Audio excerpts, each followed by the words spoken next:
Hello friends, दवा साथ में उसका एंटीडोट एक बहुत ही इम्पॉर्टेंट टॉपिक है। कहीं भी पूछा जा सकता है। नीट के लिए मोस्ट इम्पॉर्टेंट टॉपिक है। किसी भी सिलेबस में किसी भी ड्रग और विथ उसके एंटीडोट का नाम पूछा जाता है, तो आप लाइन से देखते जाइए, वीडियो को बीच में ना कट करिए, उसको ज़रूर नोट डाउन कर लीजिए। पैरासीटामॉल का N-एसिटाइलसिस्टीन, मार्फेन का नैलेक्सोन, हिपैरिन का प्रोटामीन सल्फेट, वारफेरिन का विटामिन के फ्रेश ब्लड दिया जाता है। इंसुलिन की अगर पॉइजनिंग हो जाती है तो ओरल ग्लूकोज या फ्रूट जूस दिया जाता है।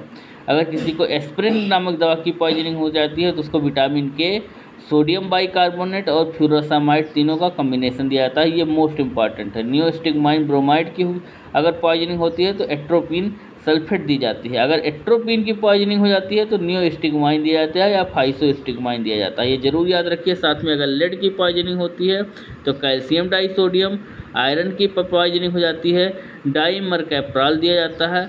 आर्सेनिक की पॉइजनिंग अगर हो जाती है तब भी डाइमरकैप्राल दिया जाता है। ये दोनों बहुत ही मोस्ट इंपॉर्टेंट है। कापर की पॉइजनिंग होती है तो डी पेंसिलामीन दी जाती है। मशरूम की पॉइजनिंग होती है तो एट्रोपिन दिया जाता है। याद रखिएगा, मशरूम की पॉइजनिंग में एट्रोपिन बहुत इंपॉर्टेंट होता है। ऑरेंज फास्फेट होता है, अगर हो जाता है किस की पॉइजनिंग होती है तो एट्रोपिन सल्फेट दिया जाता है। आयोडीन की पॉइजनिंग हो जाती है तो सोडियम थायोसल्फेट दी जाती है एंटीडोट के रूप में।